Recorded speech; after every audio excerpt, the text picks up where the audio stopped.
Hechos Ecuador, es la televisión, es la radio, es la voz del pueblo, para los que no tienen voz.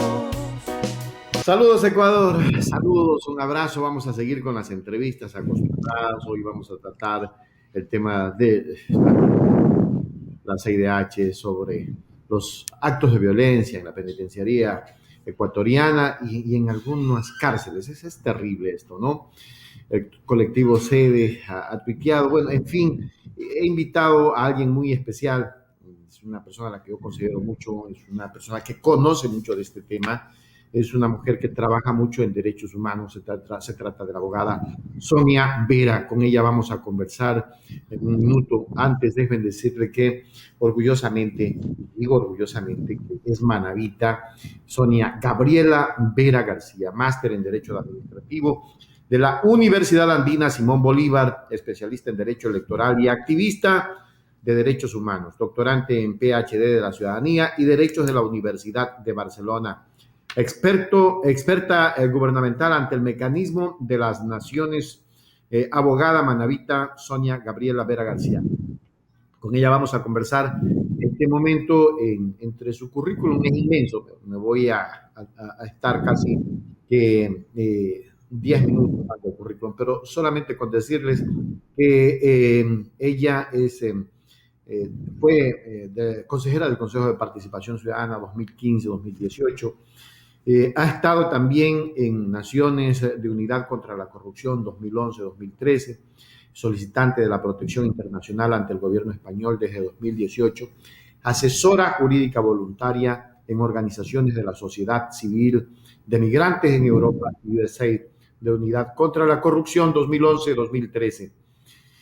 En fin, bueno, no vamos a ahondar más en el tema porque si no nos quedamos hablando de Sonia y vale la pena porque es una mujer a la que queremos mucho en este medio de comunicación. Sonia, un abrazo, gracias por estar y gracias por permitirnos conversar contigo de estos temas. Y me preocupa mucho la situación carcelaria, me preocupa mucho la situación que vive el Ecuador.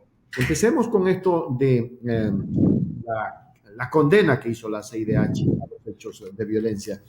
Empecemos por ahí. Un abrazo, buenas noches, gracias por estar. Bueno,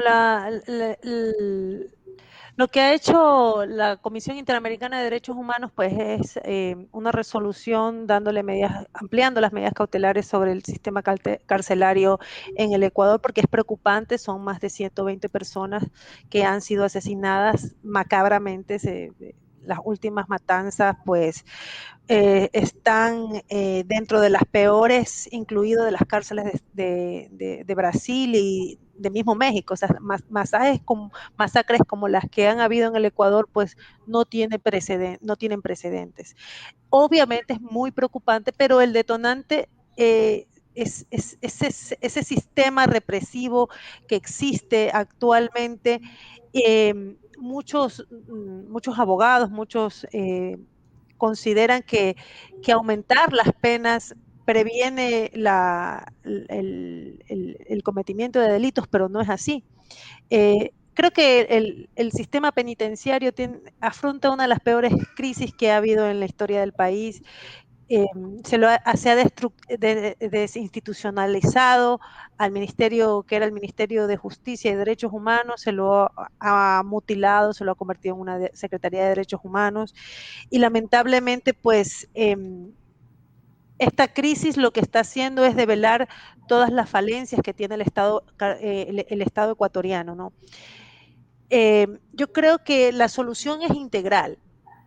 Creo que si las políticas públicas van encaminadas hacia un estado de bienestar, el índice de delincuencia va a bajar. O sea, si tú no le das trabajo, si no le das salud, si no le das educación a una sociedad, obviamente una persona que no tiene, que una familia de clase media baja, si no tiene trabajo o perdió su trabajo, encima un hijo menor de edad se enferma, no tiene cómo pagar un sistema sanitario para poder llevarlo a un hospital o al menos comprar la medicina. Para esta persona lo más fácil es ir y asaltar a una persona, a otro. Le roba el celular, le roba la cartera, y esto que hace porque obviamente como el sistema de justicia también está en una grave crisis, en la cual se abusa de las personas que tienen escasos recursos, ¿no? Porque nosotros como organización de derechos humanos, yo tuve el contacto directamente con la Relatoría Especial de las Personas, para ser explícita, les voy a leer el nombre de la relatoría y no, para no equivocarme, que justamente esto le pasé aquí está. El mandato de la Relatoría Especial sobre las ejecuciones extrajudiciales, sumarias o arbitrarias. Entonces, esta relatoría nos pide información a nosotros como sede de que les demos información sobre lo que está pasando en el Ecuador respecto del sistema carcelario. Entonces, yo tuve que hacer un informe para esta relatoría y efectivamente tuve que hacer una investigación porque realmente el contacto que nosotros tenemos con el sistema penitenciario es a través de las víctimas que nosotros defendemos en Naciones Unidas. Entonces sí me tocó inteligenciarme de todo el proceso, ¿no? Entonces, ¿qué pasa, no? Que muchas víctimas, no, perdón, muchas personas que han cometido delitos leves lo hacen por necesidad, porque no tienen con qué comer, porque no tienen cómo comprar comida para sus hijos, porque no tienen para las medicinas de algún familiar. Entonces se ven involucrados en un robo menor, en un celular, en una cartera, o se van a robar una casa. ¿Para qué? Para salir del apuro. ¿Por qué? Porque es la única forma de garantizar, de poder pagar una factura que no pueden pagar porque no tienen trabajo, porque perdieron su trabajo o porque el Estado no garantiza el derecho al trabajo. Entonces, no se está tratando de justificar el accionar y que la persona caiga en un acto delincuencial, sino que tiene su argumentación. Y creo que cualquiera, no estoy hablando de los asesinos en serie, no estoy hablando de las personas que efectivamente tienen la conducta delictiva enraizada, ¿no? Pero sí de la mayoría de los casos que son robos menores, ¿no? Y resulta pues que esta persona cae en este otro sistema de justicia que lo que hace es no garantizarle a las personas que no tienen recursos acceso a una llamada justicia. Entonces, ¿qué pasa? No tienen derecho a un abogado, los abogados de oficio prefieren decir, declárate culpable, aunque no lo seas. Hay casos, muchos casos de personas que están en la cárcel de que no son culpables, pero han decidido declararse culpables porque así la pena es menor o el abogado de oficio no quiere hacer su trabajo porque igual le pagan su sueldo, haga o no haga, y ahí va. Entonces, llegan a la cárcel, a los centros de rehabilitación social, ¿y qué pasa? Son secuestrados por las bandas que ya existen ahí. Entonces, ¿qué le dicen a la familia? Oye, una persona que está presa por un delito menor, resulta que empieza a ser rehén de las bandas que están ya instauradas en la cárcel. Entonces, las bandas instauradas en la cárcel le dicen, bueno, si tu familia no me deposita en esta cuenta, resulta pues que los violamos o empezamos a hacer, empiezan a ser torturados, es un secuestro de la persona que cae en el sistema penitenciario. Y tienes que pagar por todo, los derechos es para todos. Entonces, no los derechos son para todos, sino que tienes que pagar por todo lo que te puedan dar ahí, la protección porque caes en un círculo vicioso terrible, ¿no? ¿Qué pasa con esta persona que robó y es captada por una banda delincuencial mucho más grande? Y te metes y se suponía que la persona que se iba ahí a la cárcel era para rehabilitarse y resulta que sale graduada como delincuente. Entonces entró por portar drogas o como mula de la droga. Mucha gente también, no solamente se van a robar, a asaltar una casa, sino que también son captados por bandas de narcotráficos y narcotraficantes y los utilizan para que sean droga, para que porten droga, para que sirvan de mula del narcotráfico. Entonces, estas personas también caen en este círculo vicioso, muchas de ellas caen en la cárcel y son un número significativo. El abuso a la prisión preventiva también. El principio básico de la presunción de inocencia está vetado en el país. recordemos que la fiscal en su concurso dijo que ella estaba a favor de la prisión preventiva, cuando todos los abogados sabemos que la prisión preventiva es de última ratio y se debe valorar y ponderar, prelar la presunción de la inocencia. Entonces es un tema sumamente complicado y complejo. El desmantelamiento del Ministerio de Justicia. Miren, políticas públicas que sean lógicas. Por ejemplo, mantener a una persona privada de la libertad le cuesta al Estado cerca de 300 euros mensuales. 350 euros mensuales. No es 400 euros. 400 euros con muertos y heridos. 400 euros. ¿No le sale mucho más económico al Estado, en lugar de pagar 300, 400 euros, contratar a esas personas a tiempo parcial? Digo, y darle ese dinero que lo estoy gastando en una cárcel, dárselo a las familias que dependen de esas personas. ¿Ya? Muchas, no trato de justificar, pero muchas personas lo hacen por necesidad. También hay delitos pasionales, delitos que el hombre encontró a la mujer y lo asesinó. O sea, también hay ese tipo de delitos, Hay otro pero tipo caen, de... claro, y este tipo de delitos caen también en la misma mafia de el secuestro al PPL, y que luego tienes que pagar por protección, y luego caes entrando a un círculo de bandas delincuenciales mucho más grandes y sales graduado como delincuente. Hay de todo, básicamente. ¿Qué es lo que se debería decir? Buscar paliar este tipo de situaciones. Uno de los detonantes más grandes de la crisis penitenciaria es el hacinamiento. Antes de llegar a eso, Sonia, a ver, eh, ¿qué es lo que se debe de plantear desde la Asamblea o como política de Estado? Porque está bien, ¿no es cierto? Hay hacinamiento, hay eso, ya vamos a pasar a ese tema. Pero el tema de las cárceles es terrible cuando en vez de ir a hacer rehabilitación social se convierten, lo que acababas de decir, se gradúan de delincuentes. No es necesario que el gobierno compre hectáreas y ponga a trabajar a los... Pero tienes que tener un plan, con una planificación. un plan integral, una política pública. Puedes hacer granjas penitenciarias. ¿Cómo funcionan las granjas penitenciarias? Que el PPL va y trabaja todo el día, y al trabajar todo el día, inclusive los sacas de las cárceles donde están, los mezclan. El problema también es que los mezclan, porque va el señor que robó en un asalto a una tienda común, y resulta que lo mezclan con uno de las bandas de narcotraficantes, pues, o de extorsionistas, o de sicarios. Entonces, pues estás mezclándolo. Al mezclarlos, pues lo que logras es que la manzana no tan podrida se termine de podrir, pues. Por supuesto. Sí, sí, Entonces, sí, tienes razón. es terrible. Entonces, ¿qué pasa? Deberías clasificar a los PPLs y tener una cierta programación. Las granjas penitenciarias lo mandas a trabajar, a cultivar la tierra, a ganarse el alimento que tiene. Sabemos que las personas están privadas de la libertad, pero ellos tienen todos sus derechos. El único derecho que han perdido es específicamente la libertad. Entonces, si tú los mandas a trabajar, pues págales un salario. Y al menos lo van a tener en la cuenta una vez de que paguen su deuda con la sociedad. En los centros de rehabilitación social, pues van a tener un dinero que les va a permitir emprender o trabajar en una actividad lícita. O sea, son muchas aristas, ¿no? Sí, sí. Creo que hay que hacer una planificación integral, poner a personas, a penalistas, a verdaderos penalistas que sepan del tema, a trabajar en reformas legales. Yo desde la práctica, mire, yo soy normativista, a mí me encanta hacer normas, es mi pasión hacer normas, pero no siempre la solución está en las normas. Está en quienes están al frente, quienes son nuestros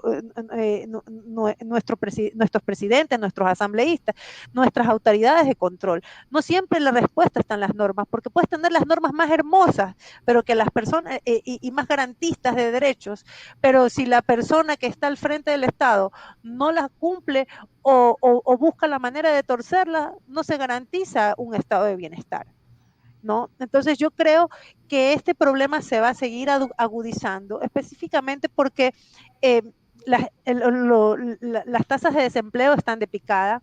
La crisis de la pandemia ha azotado gravemente a todo el mundo, y realmente no encuentro en el Estado ecuatoriano actual, en el gobierno del señor Guillermo Lazo, no encuentro una política pública clara que garantice el bienestar de los ecuatorianos. Y y debe poner a personas a trabajar a personas probas a trabajar en este tipo de instituciones como es la SNAI, que es la Secretaría encargada de las personas privadas de la libertad, y pone a una persona que es un coronel general retirado, el señor Cobo, o sea, que entiendo que mucho debe saber del tema de represión y del tema bélico, pero en cuanto a la reinserción integral de las personas privadas de la libertad, creo que muy poco. Aparte con todas las declaraciones que él ha dado acerca de una tendencia política que no es afín a la de su línea, creo que no lo hacen una persona proba, imparcial e idónea para seguir para estar en ese cargo, ¿no? Eh, Temo que la crisis se va a seguir agudizando. No creo que, Se va a seguir agudizando, Sonia. yo O sea, creo que sí. no hay la proyección en todo caso a pararla porque el gobierno no está aplicando políticas de prevención. Eso se Es, entiende. exacto, yo considero que no está, habría que hacer una reforma integral, hacer una reestructuración del sistema de justicia. ¿Y corresponde a la Eh, Asamblea comenzar a trabajar en eso, Sonia? Mire, las normativas existen. Por ejemplo, existen muchos beneficios para las personas privadas de la libertad. La normativa es muy clara. El Código de Ejecución de Penas, la mayoría ha sido sentenciada con el Código Integral, perdón, el Código Penal anterior, por lo tanto le es aplicable el Código de Ejecución de Penas. El Código de Ejecución de Penas es muy claro, dice que cuando las personas han cumplido las 3/5 partes de su pena, debería ser, la SNAI debería hacerle un informe en el cual todas las personas que ya han cumplido y aparte tienen buena conducta, no son reincidentes, ellos deberían hacer un listado y mandarlos libres, pero nadie los manda libres porque la SNAI no hace ese trabajo. Caso ¿Ya? Glass, por ejemplo. El Debería estar caso, afuera. él debería estar afuera hace 8 meses y ese beneficio no lo están respetando, nunca se hacen estos informes, no solamente en el caso de Jorge Glass. Entiendo que nunca se ha hecho este informe. Así es. Aparte, otro tema sumamente humano. Antes, las personas privadas de la libertad tenían acceso a las visitas. Estas personas hace mucho tiempo han dejado de tener acceso a las visitas, han diferenciado a los presos por alta peligrosidad, de máxima seguridad. Entonces, ¿qué pasa? Que antes tenían acceso a que los visitaran todos los fines de semana y los miércoles. Hace mucho tiempo han dejado de tener este beneficio, y los considerados más peligrosos tienen solamente la visita de sus familiares una vez al mes, 1 hora. Una vez al mes, 1 hora. Y así van las personas que ya no están considerados, que no son considerados de extrema peligrosidad, los del segundo nivel, 2 veces a la semana, 1 hora cada vez que los va a visitar, 1 hora cada 15 días. O sea, esas personas ya dejaron de tener relaciones interpersonales con su familia, con sus hijos.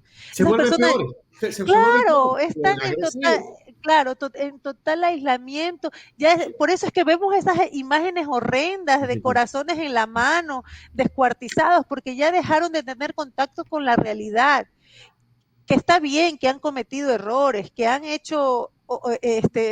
cometido actos violatorios a la normativa y que tienen que pagar su pena, pero tienen que el Estado asegurar de que esas personas cumplan su pena en condiciones dignas. Y eso lamentablemente no se está dando. Y es el detonante para que las bandas estén peleando espacios en las cárceles y se den todas estas matanzas que se salen de los peores libros de terror. Qué barbaridad. Ahora, ¿qué se tiene que hacer para que esa situación comience a cambiar? Tú explicabas hace un momento que hay que comenzar a trabajar en políticas de Estado para comenzar a organizar el sistema penitenciario. La CIDH está molesta por lo que está ocurriendo, pero sin embargo Nadie aplica lo que está diciendo la CIDH. ¿Qué se tiene que hacer, Sonia? Es escalofriante saber que alguien Empezar, mañana amanece descabezado y que van a jugar fútbol con su cabeza. Eso es terrible. así es terrible, y sobre todo para las personas que tienen a familiares en esas cárceles. Lógico. Porque sabemos que los que tienen dinero van a parar a la cárcel 4, pues, y ahí no pasan este tipo de hechos, ¿no? Que son totalmente reprochables, pero la justicia tiene que ser garantizada y el trato tiene que ser garantizado a todos los ecuatorianos, más allá del poder adquisitivo que tengan sus familiares. Mira el informe que tengo aquí. Según información pública, desde enero de 2021 hasta la fecha, se habrían producido diversos enfrentamientos entre personas detenidas pertenecientes a grupos rivales que habrían ocasionado la muerte de al menos 121 personas privadas de libertad y que decenas resultaron heridas, entre ellas agentes penitenciarios. Estos incidentes en los centros de privación de libertad de Azuay número 1, Cotopaxi número 1, Guayas número 1, Guayas número 4, Manabí número 4 hasta en nuestra provincia y Ríos número 2. Los incidentes más recientes ocurrieron los días 2 y 22 de agosto, en particular el 12 de agosto, según fuentes oficiales, tuvo lugar un enfrentamiento en el centro de privación de la libertad Ríos número 2 que resultó en 6 personas fallecidas y 3 heridas con armas de fuego. ¿Quién provee todo eso? O sea, ¿quién provee armas de fuego a los PPL? A ver, es que tienes que darles un sistema penitenciario óptimo. O sea, primero los tienes hacinados. Ya. O sea, primero los tienes hacinados. ¿Por qué? Porque no les dan los beneficios penitenciarios para las personas que cumplen el porcentaje de su pena, que tienen buena conducta, que han iniciado estudios. No les das los beneficios penitenciarios.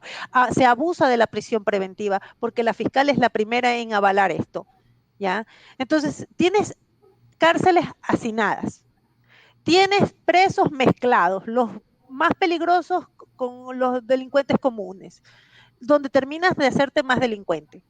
Tiene un sistema de justicia que está prostituida. En los mismos centros penitenciarios, tú vas de director a un centro penitenciario y las bandas que están afuera te dicen, oye, si tú te pones a hacerte el riguroso, te secuestramos a tu hijo. ¿Tú qué haces?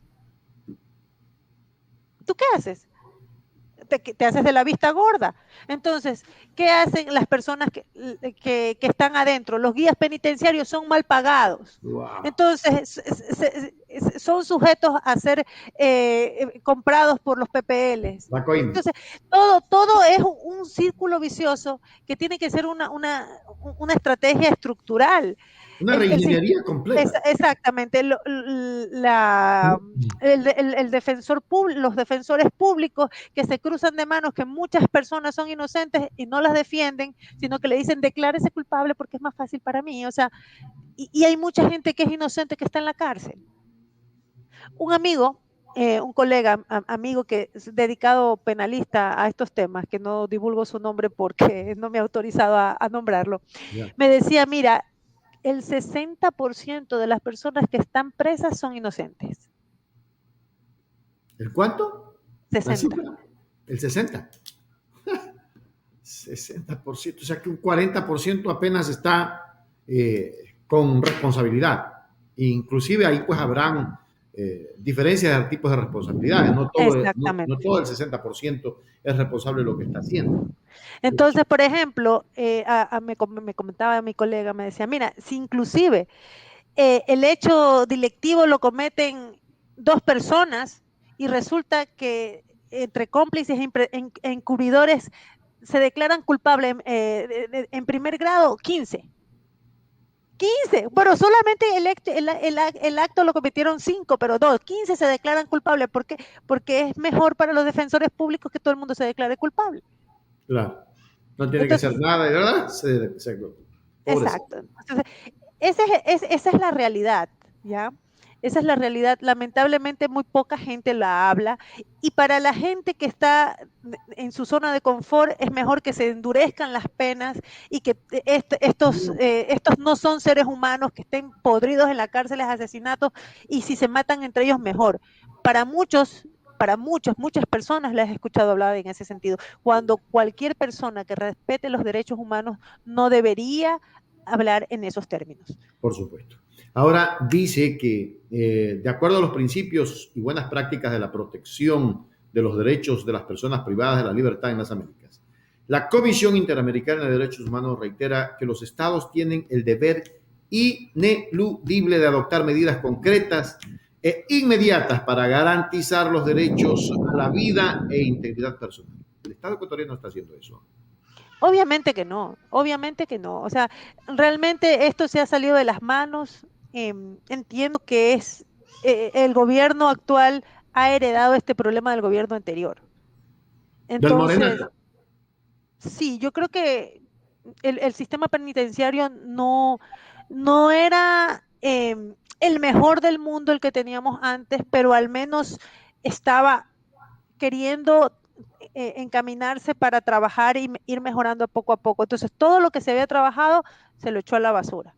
Ahora Habría, mira que hay una habrían parte que sus dice, errores y ¿ya? había que pulir mejoras en el sistema anterior, pero estaban trabajando por llegar a mejorarlo, ¿no? Al nivel de rehabilitación social, que es Exacto. donde se quiere llegar. Hay una parte que dice en este informe que hace la Comisión Interamericana de Derechos Humanos, dice lo siguiente: la Comisión enfatiza que los estados tienen la obligación de investigar de oficio con la debida diligencia todos los hechos de violencia que tienen lugar en los centros de detención.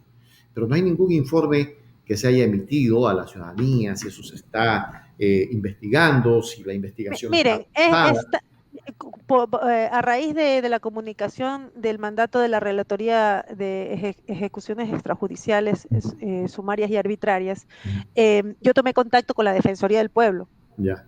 y hasta la fecha había un informe por parte del Estado dando la lista de las personas que habían sido asesinadas en el último motín. O sea, ni siquiera los familiares saben si su familiar está vivo o está muerto. Ya, a ese punto. Ah, Entonces, Sonia. es terrible, la situación es realmente espeluznante.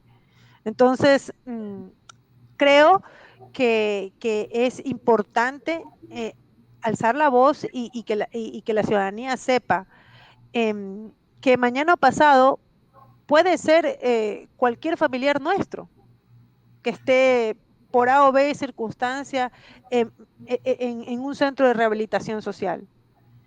Y como les dije antes, o sea, ellos han perdido su derecho a la libertad, pero ellos tienen derecho a una vida digna, tienen derecho a vivir en un ambiente que no sea de hacinamiento, no tienen por qué ser violados, no tienen por qué ser torturados, no tienen por qué ser secuestrados. Entonces, sí es muy complicado. Los guías Sonia, penitenciarios. Sonia, y desde el Poder Popular, ¿qué se puede hacer? Participación ciudadana, control social, ¿qué se puede hacer desde el Poder Popular? Porque parece que nosotros, a ver, como que nosotros somos culpables, los Miren, si ciudadanos. la ciudadanía En muchas no propuestas. pelea por los derechos que intrínsecamente Ujú. son de los ciudadanos que tienen derecho inclusive a la libertad, por sus propios derechos, no creo que vayan a pelear por los derechos de las personas privadas de la libertad. Discúlpeme que sea pesimista. Sí. No, no, Discúlpeme yo que sea estoy de acuerdo sí. contigo, pero es Eh, que me preocupa y me desespera a la vez desde el punto de vista periodístico. Sonia, es una pues yo situación creo increíble y los medios no están haciendo absolutamente nada por el tema. Es decir, para ellos sacar la es un información. noticiario, es un número más y no se preocupa por lo que esté pasando realmente en los centros de rehabilitación social. Es una lástima. Como les decía, si ese dinero que se gasta en cada PPL se le diera, se los proporcionara para crear empleo, dar por lo menos trabajos a tiempo parcial, de $300, pues estarían incentivando a que no haya más delincuencia porque las personas tienen trabajo. Entonces, es simple, y creo que esto va para peor, porque recuerden cómo era México.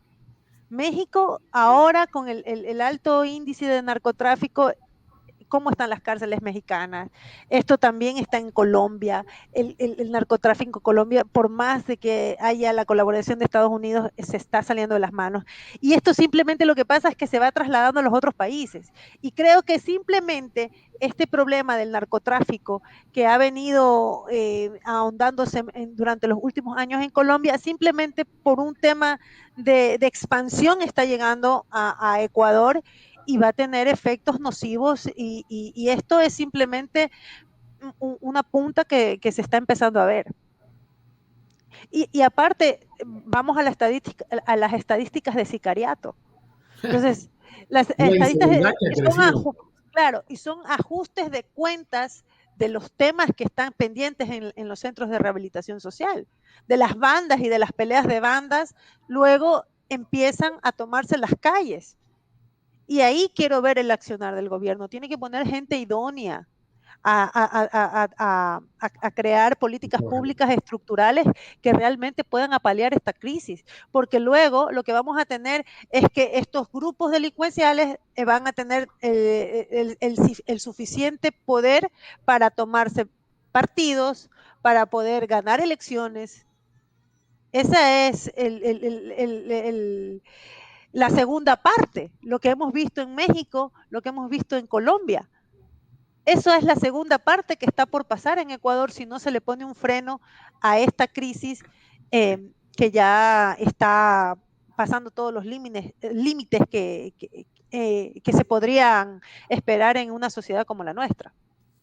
Ahora, la crisis carcelaria que hay en el país es atribuida a las muy malas políticas que se han aplicado y a haberle quitado presupuesto. Inclusive sé que el sistema carcelario, en este momento, el presupuesto es bajísimo. ¿Cómo pedir que ese presupuesto... No, entiendo que se se hizo un estado de excepción y se aumentó el presupuesto, exactamente. Ahora lo que falta por ver es que realmente las masacres paren. O sea, ahí es la única forma de ver que el gobierno Ahora, está pero para algo. parar esas masacres necesitan aplicar fuerza en ese sentido. Y a ver, y la organización que hay dentro de las cárceles no es fácil. No es fácil. Yo no creo que la represión sea la solución. Yo lo que considero es que hay que buscar medidas paliativas para el hacinamiento, empezar a deshacinar las cárceles, por ejemplo, empezar a otorgar los beneficios penitenciarios. Vamos con las medidas, Sonia, vamos con las medidas que se le deben de recomendar al gobierno ecuatoriano, en ese sentido. Creo que desde tu punto de vista lo podemos hacer, toda vez que tú eres activista de derechos humanos y que estás involucrada en el tema de la reinserción social en este momento. Vamos con qué medidas probablemente debería tener. Bueno, yo crearía granjas penitenciarias. A ver, granjas penitenciarias, lo que estábamos diciendo al principio, es decir... Separaría los presos de acuerdo a su peligrosidad. Yeah. Granjas penitenciarias, correcto. ¿Qué más le daríamos? Separación de presos de conformidad a su peligrosidad. Dos, otorgaría los beneficios penitenciarios a las personas que cumplen con los requisitos. Los que ya tienen que salir se van. Exacto, los que ya han cumplido que se vayan. Y a algunos que podrían ser peligrosos, les pondría un grillete para saber su ubicación durante 3 meses y después se podría poner medidas alternativas. Adicionales. Para exactamente, deshacinando las cárceles. Correcto. Entonces, medidas alternativas. ¿Qué más sería? Reestructurar la función judicial. Yo creo que hacer una reingeniería, hacer una reingeniería de la Defensoría Pública. Hacer una reingeniería de personal en la Defensoría Pública porque está metiendo gente inocente a la cárcel. Porque los están haciendo declararse culpables. Es que estas son las conclusiones de esta entrevista. Por eso estoy inclusive tomando apuntes de esto, porque creo que es necesario, Sonia, desde el sector donde tú estás trabajando, desde derechos humanos, comenzar a proponerle al gobierno todo lo que tú estás diciendo, pero desde el poder popular. Porque creo que Los compañeros asambleístas lo pueden hacer, pero creo que más fuerza tiene el poder popular. Más fuerza tiene... Tú me enseñaste alguna vez cuando estuviste acá que hay muchas cosas por hacer desde el Consejo de Participación Ciudadana y Control Social. Lo que pasa es que la Pero ya gente lo quieren desconoce, eliminar. lo quieren eliminar. Indudablemente que lo quieren eliminar precisamente por eso, porque el Consejo de Participación Ciudadana y Control Social es la primera fuerza que hay para que el ciudadano tenga cómo defenderse. Creo que tú me lo enseñaste porque yo no lo sé. Así es, pero lamentablemente, hasta donde tengo entendido, van a mandar la consulta en este próximo trimestre. Así me parece. Entonces, por los buenos resultados del gobierno en el plan de vacunación, va a decirle, nos van a meter otra consulta por el ojo, nos van a meter otra consulta popular como lo hicieron en el gobierno de Con el Moreno. 7 veces sí. Sí, exacto. Entonces Pero ahí yo, tiene la consecuencia. Ahora, yo no le creo mucho que el señor Lazo pueda llegar con esa consulta. Primero porque la gente tiene la experiencia del 7 veces sí. Mucho ojo. Es un riesgo que está corriendo el presidente Lazo. Hay mucha gente que tomó conciencia hoy del 7 veces sí y el problema que les trajo. Todavía se las canto de noche. Sí, sí, 7 veces sí, toma tu sí. sí, pero terminaron votando por Lazo. Yo todavía no creo en esa elección. Si se hubiera ganado como se ganó en Bolivia, otra cosa fuera. No, exactamente, ¿no? Ahí hay mucha tela que Cuando, cortar y mucho análisis que hacer. cuando se está del otro lado, lo único que quedan es revolcarlos en las votaciones y eso no pasó. Entonces no tenemos como hablar como con... Como así, que como muy sobrado. Exacto. Entonces, lamentablemente el poder está captado por quienes ya sabemos y hay que ser buenos perdedores, ya no nos queda de otra. Sí. Pero buenos perdedores, pero con fe y esperanza de poder retomar esta revolución que no ha terminado con haber perdido una elección. Todo lo contrario, Yo creo que creo que este es un interesante momento para las organizaciones sociales. Las organizaciones sociales tienen que ir trabajando desde ahora con metas a corto, mediano y largo plazo Ujú. para efectivamente sociabilizar con la ciudadanía cuáles son las cosas de interés común para la gente común y, y ayudarlos a ser críticos. Por ejemplo, va a pasar un año de este gobierno y hay que empezar a implementar la rendición de cuentas, efectivamente ver si se ha cumplido con el plan de gobierno. O sea, en cuanto la ciudadanía más esté empoderada de sus derechos, más difícil va a ser tomarle el pelo. El tema de las organizaciones sociales efectivamente es empoderar a la ciudadanía en sus derechos para que la ciudadanía, entre más empoderada esté, pues va a ser mucho más, por lo menos desconfiada cuando le vayan a pedir el voto. Desconfiada y ojalá que la ciudadanía con esa desconfianza pueda acertar esta vez. Ahora, cuando tú hablabas de las organizaciones sociales, como que hay que también comenzar a trabajar en el sentido de educar a esas organizaciones sociales, Sonia, porque la gente va y convoca un paro. Una organización social convoca un paro y luego pacta con el gobierno y los ciudadanos que son perjudicados reciben un informe. Mire, hemos llegado a un acuerdo de esto, de lo de acá, de lo de allá, y vamos a esperar un mes. Mentira, ya recibieron una coima los dirigentes. Y esa es la situación en la que hay que trabajar muchísimo, porque, a ver, yo admiro mucho a Hugo Chávez, que dejó formado un ejército de revolucionarios con conciencia. Si Maduro es muy mal presidente, como lo afirman ciertos estadistas, inclusive algunos de izquierda, no se cae porque están sostenidos por esa revolución bolivariana del chavismo. Entonces, como que eso nos está faltando, un fortalecimiento en educación política, que no existe, en educación organizacional, que no existe, educación organizacional política, que no existe. Pero eso ya Los no niños viene ya no desde les las bases. importa porque los profesores le dicen, cuidado, hablan de política. Pero eso ya no viene a ser una responsabilidad de las organizaciones sociales de la sociedad civil, sino más bien de los partidos políticos. De los movimientos y partidos políticos. Mm. Sonia, qué gusto tenerte. Quiero que me des un mensaje a nuestra gente, a nuestra colectividad, a esos manavitas que te quieren y a este país que te quiere mucho. Ahí me vas a poner nostálgica. Pues bueno, yo muchísimas gracias a todas las personas que me escuchan. Yo, bueno, estaría encantada por volver a Manabí, extraño, nadie sabe lo que tiene hasta que lo pierde, ¿no? Sí, señor. Entonces, para mí como manabita, la única manera en la que yo me reencuentro con mis raíces es cuando estoy cocinando. Entonces, la única manera de sentirme en Manabí es a través de los colores, de los olores, de los sabores de mi tierra hermosa, ¿no? Y siempre me despierto soñando que estoy en una hamaca tomándome un café pasado Con un y pan de oliendo, almidón no, nada más que o disfrutar con un bollo. de ese café pasado, Qué bello. de ese olor a lluvia, de ese olor a monte, que Del olor a solamente tierra con la ese, lluvia. ese olor a tierra mojada, a ese monte, ¿no? Estar al lado de la hamaca, con el fogón, con las hojas de Cádiz, siempre, tú sabes, ¿no? Las hojas de Cádiz Con una haciendo, llovizna ahí todo. exacto, después de la llovizna. Sí. Y nada, los olores, la comida, extraño todo. Llega un punto en que llegas a añorar a la tierra, ¿no? Y es terrible no poder volver, pero nada, fuerza.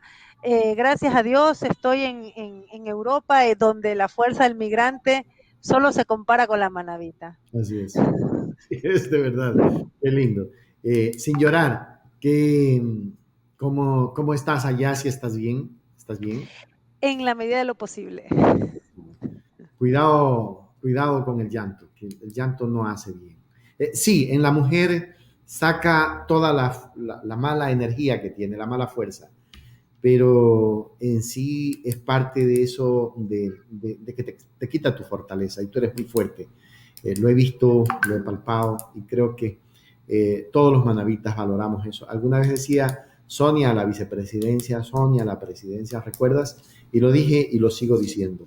Estás muy capacitada para eso y creo que hay que seguir en la propuesta de recuperar el país, Sonia, desde el progresismo, desde la izquierda, pero sobre todo desde la responsabilidad de querer a nuestra gente. Así es que esa es mi admiración para ti. No, muchísimas gracias. La verdad es que los puestos políticos No, no no me son, interesan, no yo lo son sé. para mí. Al Yo igual creo que yo, que trabajar con la gente es más bonito. es más importante. Creo que desde la academia hay que hacer Impulsar mucho. mucha patria. Sonia querida, un abrazo. Gracias por Gracias. estar. Adiós. Adiós. Ha estado con nosotros Sonia Vera. Qué lindo que es conversar con ella y qué fantástico que ha sido hablar sobre todo de este tema de la Comisión Interamericana de Derechos Humanos y de los hacinamientos en las cárceles. Créanme que cada vez